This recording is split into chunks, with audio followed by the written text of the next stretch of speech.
नमस्कार, यो हो न्यूज 24 टेलिभिजन प्राइम टाइम न्यूजमा स्वागत छ। बलुवाटारमा आज पनि बैठक बस्यो। बैठकमा नयाँ मन्त्री थप्ने बारे छलफल र सहमति भयो। प्रधानमन्त्रीले विगतमा जस्तै मन्त्रीको नाम मागे।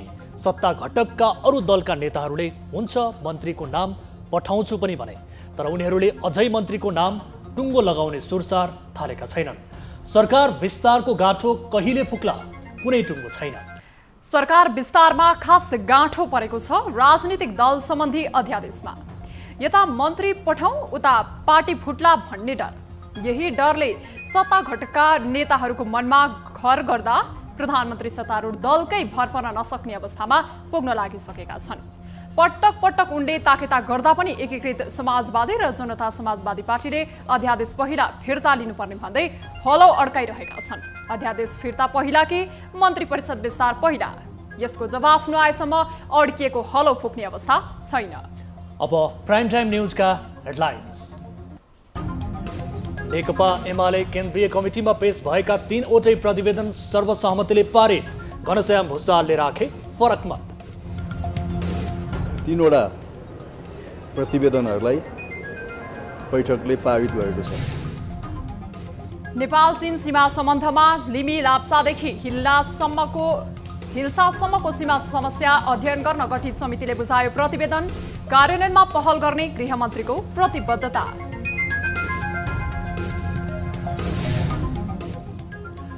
नेपालमा कोरोना संक्रमित हुने भन्दा संक्रमण मुक्त हुने बढ्दै। पछिल्लो 24 घण्टामा 834 जनामा संक्रमण पुष्टि, 1279 जना संक्रमण मुक्त, 9 जनाको मृत्यु। निर्माण सुरु भएको 18 वर्षसम्म पनि बनेन मूलपानी क्रिकेट मैदान। हालसम्म पहिलो चरणको काम मात्रै सम्पन्न। प्लेयर्स बिल्डिङ बन्छ, प्लेयर्स बिल्डिङ सँगै अर्को एउटा फेरि यही सेम साइजको चाहिँ प्यारापेट बन्छ। र शेयर बजार परिसूचक नेप्सेमा 61 अङ्कको गिरावट, 6.5 अर्बको कारोबार।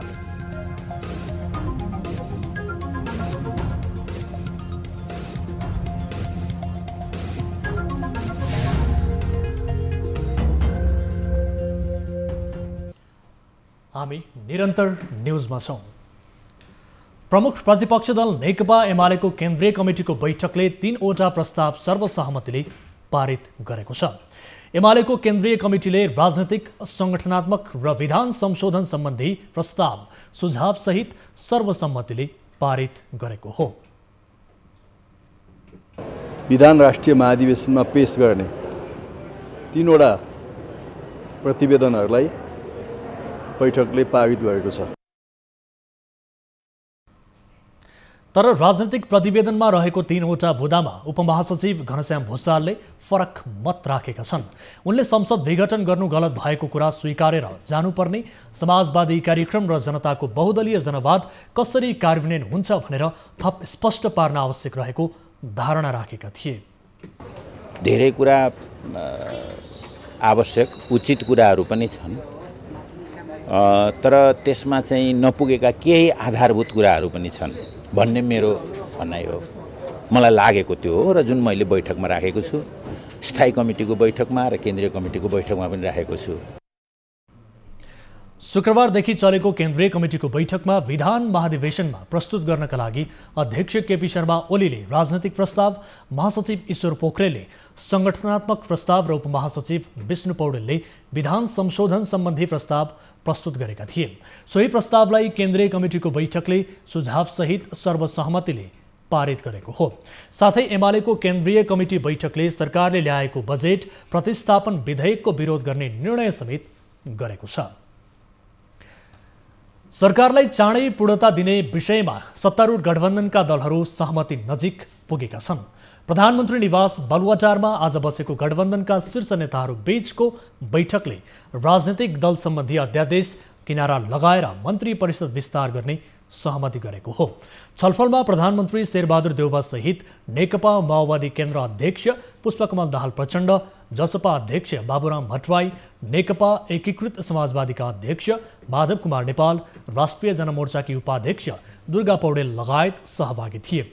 गठबन्धनको छलफल मन्त्री परिषद विस्तार र गठबन्धनलाई दिगो बनाएर लैजाने विषयमा केन्द्रित भएको प्रधानमन्त्री कार्यालयले जनाएको छ। यसअघि जसपाले राजनैतिक दल सम्बन्धी अध्यादेश निष्क्रिय बनाएर मात्रै मन्त्री परिषद विस्तार गर्नुपर्ने अडान राख्दै आएको थियो।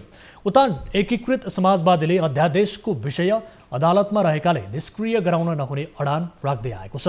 देउबा प्रधानमन्त्री बनेको 2.5 महिना पुग्नै लाग्दा समेत मन्त्री परिषदले पूर्णता पाउन सकेको छैन।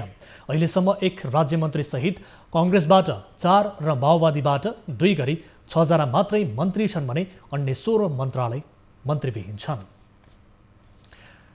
नेपाल चीन सीमा सम्बन्धमा लिमी लाप्चादेखि हिल्सासम्मको सीमा समस्या अध्ययन गर्न गठित समितिले आफ्नो प्रतिवेदन गृहमन्त्री बालकृष्ण खाडलाई बुझाएको छ। समितिका संयोजक गृह मन्त्रालयका महासचिव जयनारायण आचार्यले मन्त्रालयमा आयोजित कार्यक्रममा प्रतिवेदन मन्त्री खाडलाई बुझाएका हुन्। प्रतिवेदन बुझ्दै मन्त्री खाडले समितिले स्थलगत अध्ययन गरेर सत्य तथ्य पत्ता लगाई तयार पारेको प्रतिवेदन कार्यान्वयन गर्न पहल गर्ने प्रतिबद्धता जनाइएको छ। अध्ययन त्यस क्षेत्रको भूभाग रक्षा गर्न र त्यहाँको जनजीवनबारे बुझ्न महत्त्वपूर्ण हुने उनले बताए। प्रतिवेदनबारे संक्षिप्त जानकारी दिँदै अध्ययन टोलीका संयोजक सहसचिव आचार्यले निष्कर्ष र सुझावबारे मन्त्री खाडलाई जानकारी गराएका थिए। टोलीमा नापी विभागका उपमहानिर्देशक सुशील डङ्गोल, नेपाल प्रहरीका वरिष्ठ उपरीक्षक उमेश राज जोशी, सशस्त्र प्रहरीका वरिष्ठ उपरीक्षक प्रदीप कुमार पाल र राष्ट्रिय अनुसन्धान विभागका सह अनुसन्धान निर्देशक किशोर कुमार श्रेष्ठ सदस्य हुनुहुन्थ्यो। मन्त्री परिषद बैठकले 16 भदौमा सो सीमा अध्ययनका लागि समिति बनाएको हो।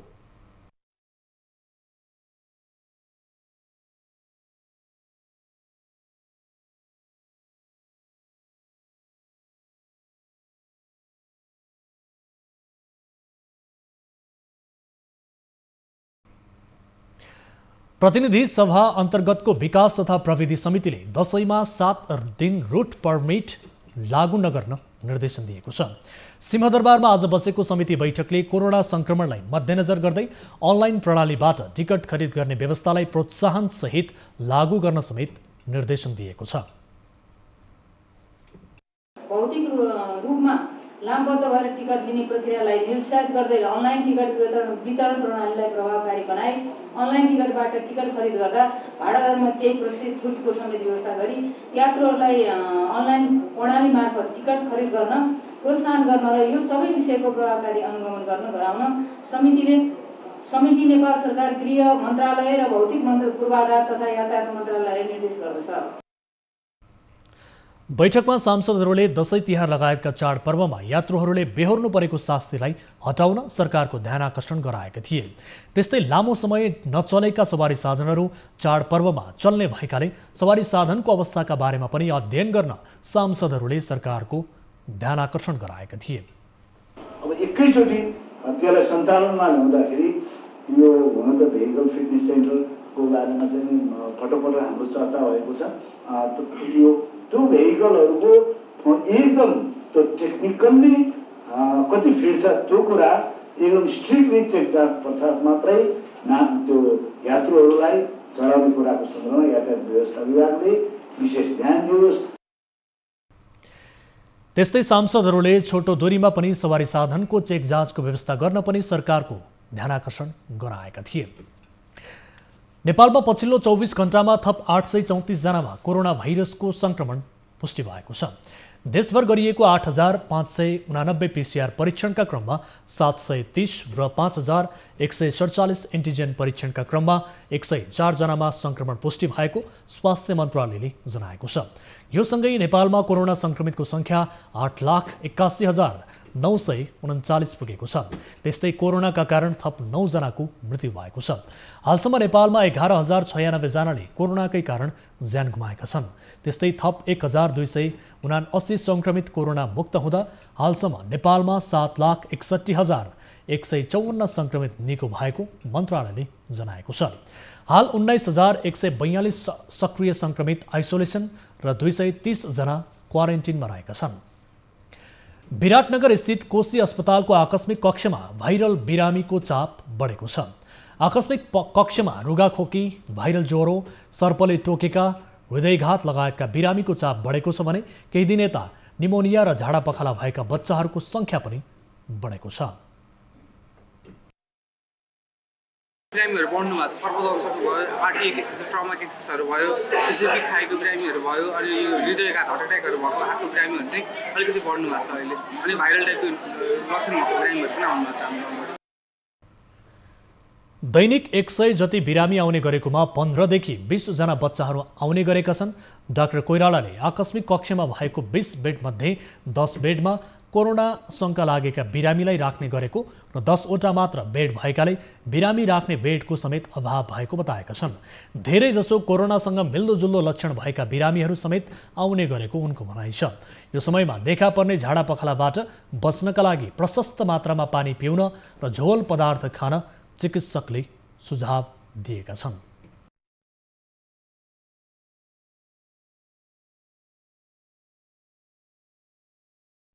हामी निरन्तर न्यूजमा छौं। डोटीको सायल गाउँपालिका 5 मा रहेको असद्वाला क्षेत्रमा अर्बुदेश्वर महादेवको अद्भुत गुफा धार्मिक रूपमा महत्त्वपूर्ण मानिन्छ। धार्मिक पर्यटकको प्रचुर सम्भावना रहे पनि पर्याप्त प्रचार प्रसार हुन नसक्दा महत्त्वपूर्ण पर्यटकीय स्थल ओझेलमा परेको छ। एक रिपोर्ट।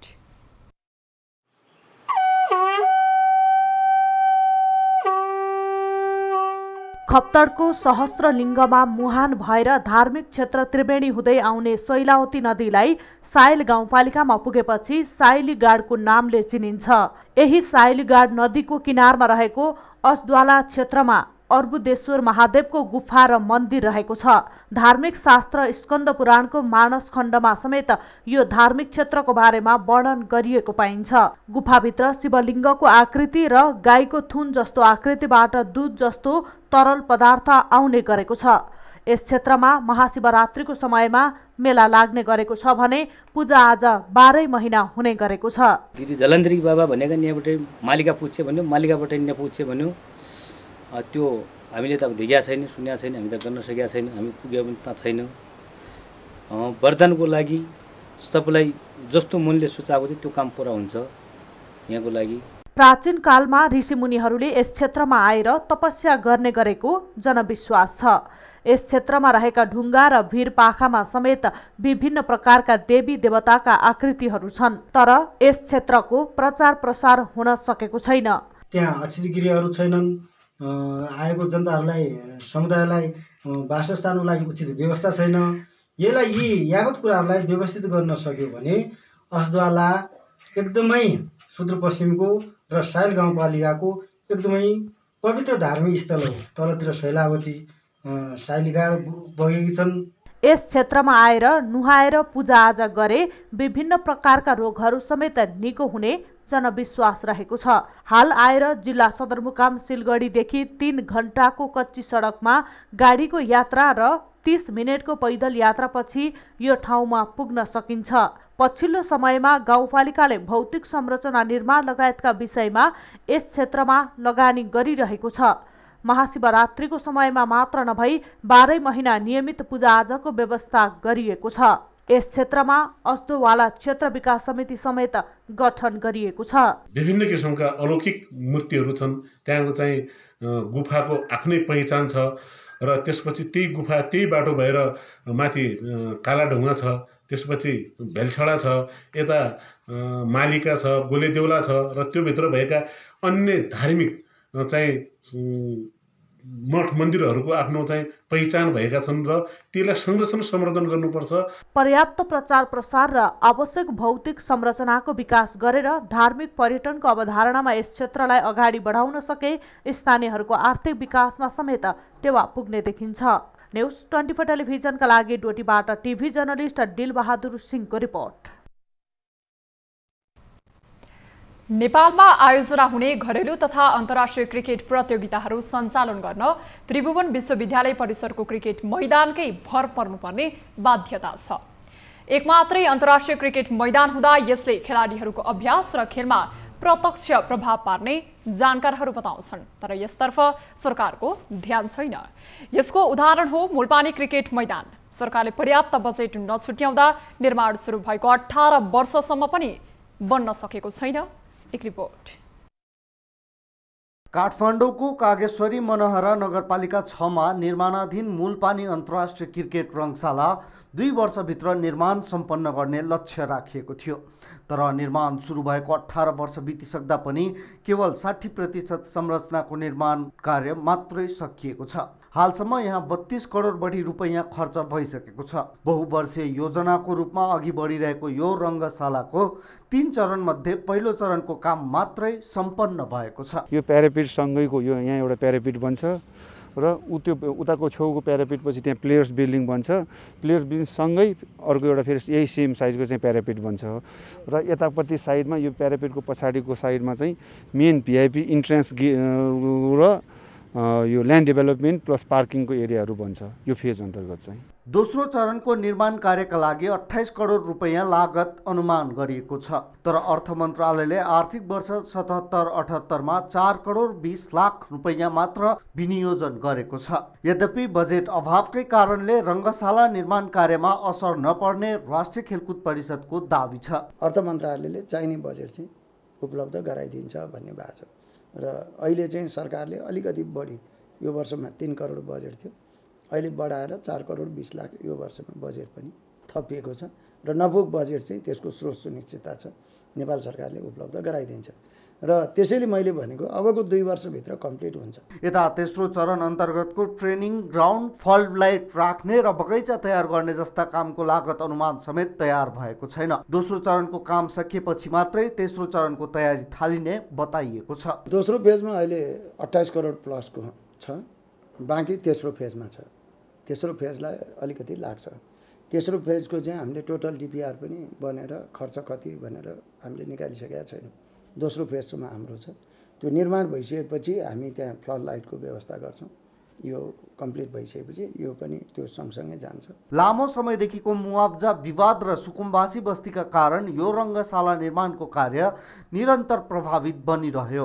रङ्गशाला निर्माणको बाँकी काम सम्पन्न गर्न 50 करोड बढी रकम आवश्यक रहेको भए पनि सरकारले भने हरेक आर्थिक वर्षमा किस्ता किस्तामा ज्यादै न्यून बजेट विनियोजन गर्ने गरेको छ, जसले गर्दा निर्माण कार्य सोचे अनुरूप अघि बढ्न सकेन। त्यसैले बजेट अभावकै कारणले सरकारी दाबी अनुरूप 2 वर्षमा यो रङ्गशाला तयार हुनेमा निश्चिन्त बन्न सकिँदैन। न्युज 24 टेलिभिजनका लागि क्यामेरामा प्रभात थापाको साथमा टिभी जर्नलिस्ट पिम गुरुङको रिपोर्ट।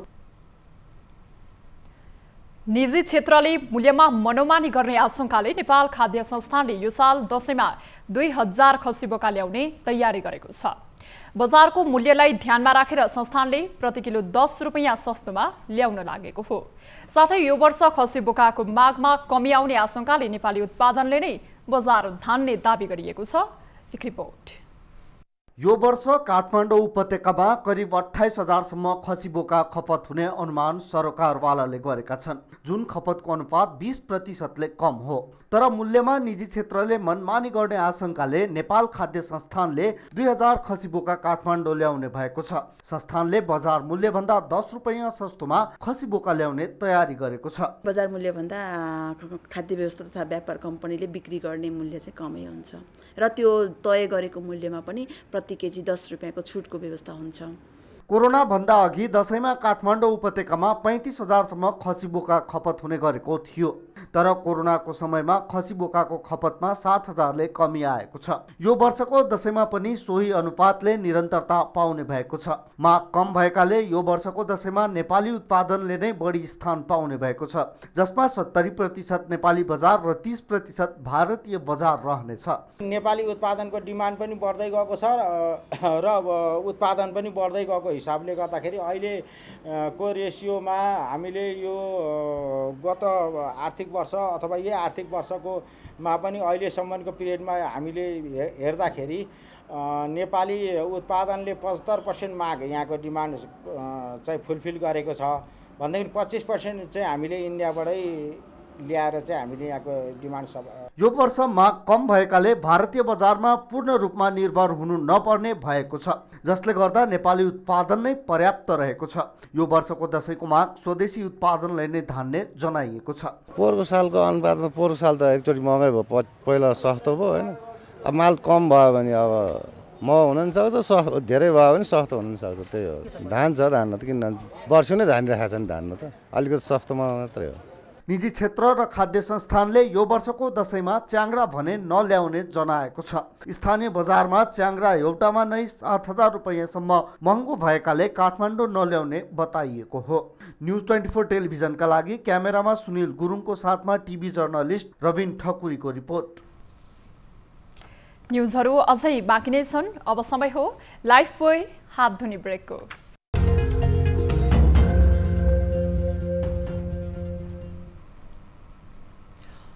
हामी निरन्तर न्युजमा छौं। कर्णाली प्रदेशमा कर्णाली प्रदेश सभामा पहिलो पटक गैर सरकारी विधेयक दर्ता भएको छ। जुम्लाबाट निर्वाचित प्रदेश सभा सदस्य तथा पूर्व कानुन मन्त्री नरेश भण्डारीले सिन्जा सभ्यता विकास तथा संरक्षण विधेयक 2078 दर्ता गराएका हुन्।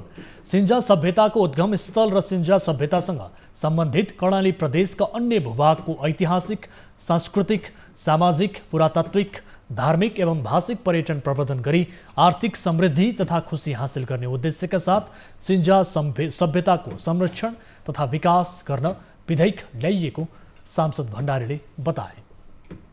मुलुक संघीयतामा गएपछि बनेको प्रदेश सभाका 7वटै प्रदेश सभा मध्ये सांसद भण्डारीले दर्ता गराएको विधेयक पहिलो गैर सरकारी विधेयक हो। विधेयकमा सिन्जा सभ्यता संरक्षण तथा विकास सभा गठन गर्ने उल्लेख गरिएको छ। यस्तै मुख्यमन्त्री अध्यक्ष र मुख्यमन्त्रीले नियुक्त गरेको एकजना उपाध्यक्ष रहने व्यवस्था छ। सभाबाट स्वीकृत नीति, योजना तथा कार्यक्रम कार्यान्वयन गर्नका लागि भने प्राधिकरणको स्थापना गरिने बताइएको छ। सुन तस्करी र सनम साक्य हत्याकाण्ड मुद्दाको मोरङ जिल्ला अदालतमा अन्तिम सुनवाई सुरु भएको छ। जिल्ला अदालत मोरङका मुख्य न्यायाधीश भरत लम्सालको इजलासमा सो मुद्दाको अन्तिम सुनवाई सुरु भएको हो। करिब 4 वर्ष अघिको सो मुद्दामा बहालवाला र पूर्व प्रहरी एयरलाइन्सका कर्मचारी, भरिया र व्यापारीहरू गरी 77 जना प्रतिवादीहरू रहेका छन्। लगातार सुनवाई भएमा 2-4 दिनमा मुद्दाको फैसला आउने मोरङ जिल्ला अदालतले जनाएको छ। बिचमा भएका आदेशहरू सबै कार्यान्वयन भइसकेर नियमित पेशीमा छ हैन। अब पेशीमा बिहिबारबाट सुरु भयो, अब हेर्दैमा आज भयो, आज सकिएन भने अब हेर्दैमा राखेपछि भोलि पनि रहन सक्ने सम्भावना छ। तर बिचमा त्यसलाई अब केही कुरो बुझ्नुपर्ने जस्तो देखियो भने इजलासले त्यस्तो देखिँदाखेरि आदेश गरेर बुझ्नुपर्ने हुन्छ। मुद्दाका प्रतिवादीहरूलाई आपराधिक समूह स्थापना र सञ्चालन, सुन चोरी, पैठारी र निकासीको अवैध कारोबार, अपहरण तथा शरीर बन्धक र कर्तव्यज्ञान मुद्दा लगाइएको छ। मुद्दाका प्रमुख प्रतिवादी गोरे भनिने चुडामणी उप्रेती पूर्वपक्षका लागि थुना बनाएका छन्। सुन तस्करीका भरिया मोरङको उर्लाबारीका सनम साक्यको यातनाको क्रममा मृत्यु भएपछि सो घटना सार्वजनिक भएको थियो। जनकपुरको पिडारी चोकमा ट्रिपरले ठक्कर दिएर एकजनाको मृत्यु भएपछि आक्रोशित स्थानीयले ट्रिपरमा आगजनी गरेका छन्। प्रहरीका अनुसार ना7 ख 4741 नम्बरको ट्रिपरको ठक्करबाट भारतीय नागरिक अन्दाजी 45 वर्षीय आनन्द किशोर दासको मृत्यु भएको हो। दासको घटनास्थलमै मृत्यु भएपछि आक्रोशित स्थानीयले उक्त ट्रिपरमा आगजनी गरेको बताइएको छ। चौराहामा गलत साइडबाट हिँडेपछि ट्रिपरले दासलाई ठक्कर दिएको र उनको घटनास्थलमै मृत्यु भएको धनुषाका एसपी प्रकाश राणा भाटले जानकारी दिए। ट्रिपर चालकलाई नियन्त्रणमा लिइसकेको प्रहरीले जनाएको छ। आगजनीबाट ट्रिपर क्षतिग्रस्त बनेको छ। अब बिजनेस न्युज।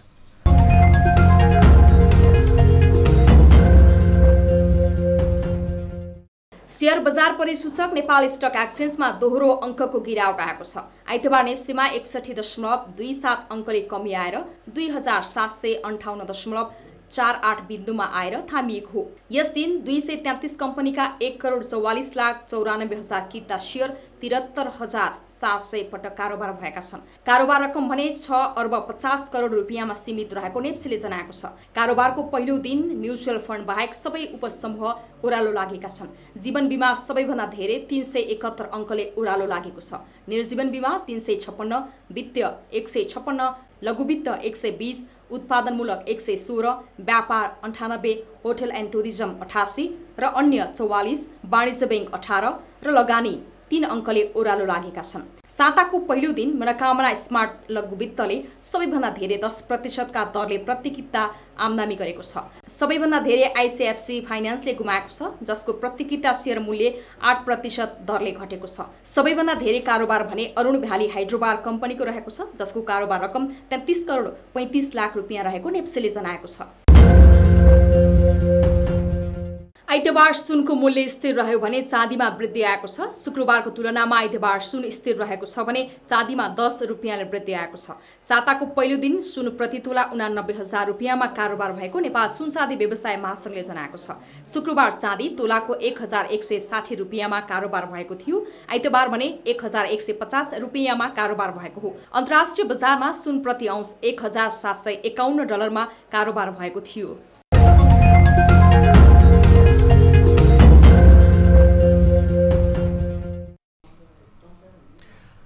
नेपाली कांग्रेसको 14औं महाधिवेशन अन्तर्गत 54 जिल्लामा पालिका तहको अधिवेशन जारी छ। केन्द्रमा जस्तै पालिका अधिवेशनमा पनि गुटको प्रभाव प्रष्ट देखिएको छ।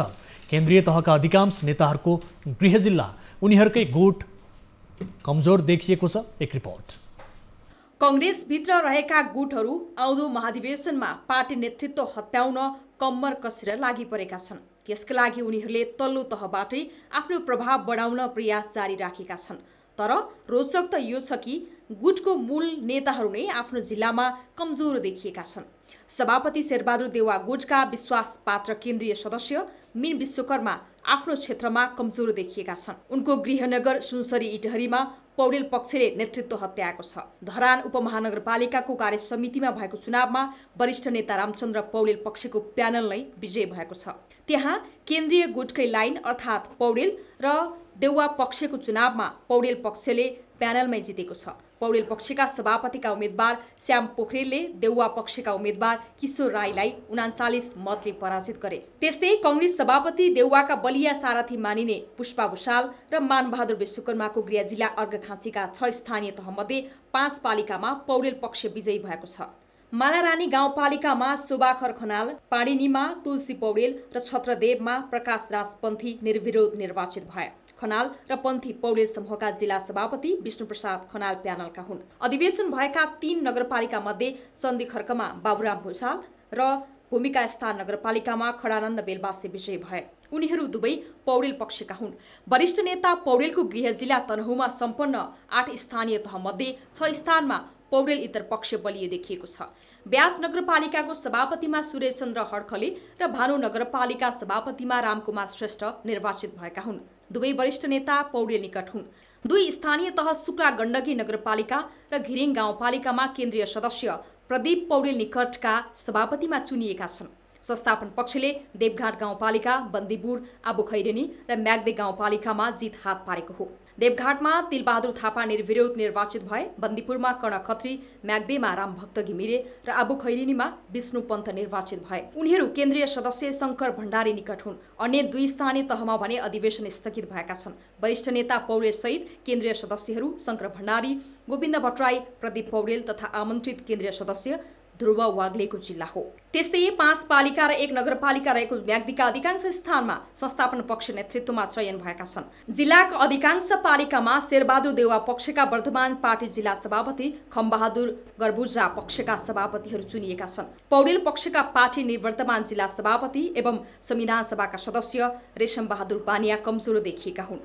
त्यस्तै नेपाली कांग्रेसका पूर्व उपसभापति गोपालमान श्रेष्ठ आफ्नै गृह जिल्ला स्याङ्जामा कमजोर देखिएका छन्। आगामी 14औं महाधिवेशनमा पार्टी सभापतिको उम्मेद्वार रहेका श्रेष्ठको गृहनगर पुतली बजारमा उनको समूह पराजित भएको छ। श्रेष्ठले नगर समितिको सभापतिमा आफ्नै नाति विक्रान्त कुमार श्रेष्ठलाई उम्मेद्वार बनाए पनि विजय गराउन सकेनन्। शनिबार सम्पन्न निर्वाचनमा सुवर्णलाई सुरज बहादुर अधिकारीले दोब्बर भन्दा बढी मतले पराजित गरे। 9 गतेबाट सुरु भएको पालिका अधिवेशनमा अधिकांश जिल्लामा सकिएको छ भने ओडा अधिवेशन सकिएका जिल्लाहरू काठमाडौँ, ललितपुर, मोरङ, झापा, नवलपुर, गुल्मी, बर्दिया, जुम्ला र सुनसरीमा असोज 19 गते भित्र पालिका अधिवेशन गर्ने निर्वाचन समितिले जनाएको छ। नेपाली कांग्रेसले दशैं अगाडि 77 वटै जिल्लामा पालिका अधिवेशन सम्पन्न गर्ने बताएको छ। न्यूज 24 का लागि जिल्ला ब्युरोको सहयोगमा पुष्पा शर्माको रिपोर्ट। हामी निरन्तर न्यूजमा छौं। अब स्पोर्ट्स न्यूज।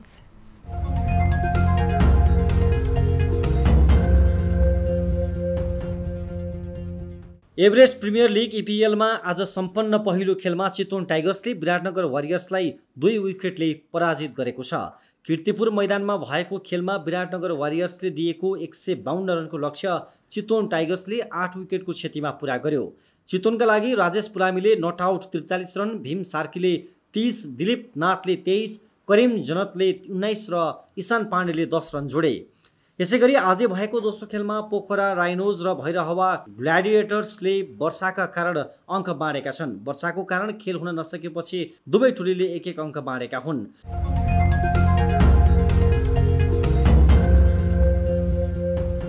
अब वेदर अपडेट।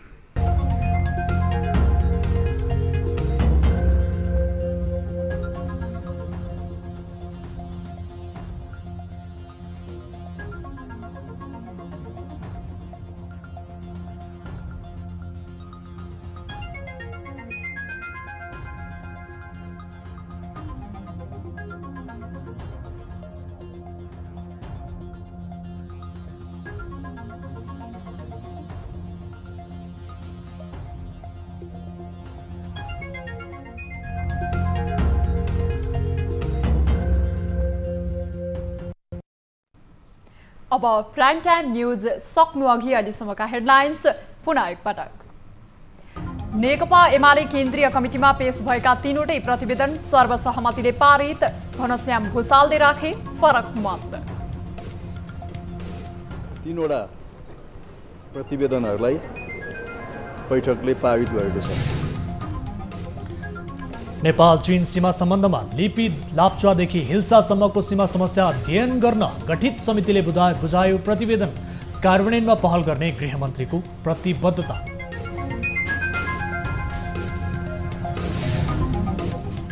नेपालमा कोरोना संक्रमित हुने भन्दा संक्रमण मुक्त हुने बढ्दै, पछिल्लो 24 घण्टामा 834 जनामा कोरोना संक्रमण पुष्टि, 1279 जना संक्रमण मुक्त, 9 जनाको मृत्यु। निर्माण सुरु भएको 18 वर्षसम्म पनि बनेन मुलपानी क्रिकेट मैदान, हालसम्म पहिलो चरणको काम मात्रै सम्पन्न। त्यहाँ प्लेयर्स बिल्डिङ बन्छ, प्लेयर्स बिल्डिङ सँगै अर्को एउटा फेरि यही सेम साइजको चाहिँ प्यारापिट बन्छ। र शेयर बजार परिसूचक नेप्सेमा 61 अङ्कको गिरावट, 6.5 अर्बको कारोबार।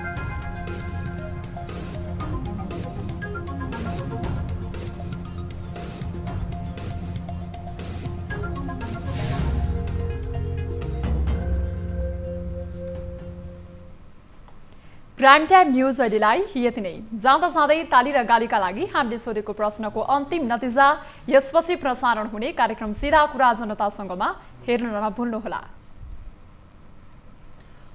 थप न्यूजका लागि हाम्रो वेबसाइट www.news24nepal.com हेर्नुहोला। साथै हामीलाई फेसबुक, ट्विटर र युट्युबमा पनि फलो गर्न सक्नुहुनेछ। यस्तै मोबाइल, इमेल र भाइबरबाट न्यूज 24 को हेल्प डेस्कमा केही समस्या र गुनासा छन् भने सम्पर्क गर्न सक्नुहुनेछ। हामी निरन्तर न्यूजमा छौं। नमस्ते।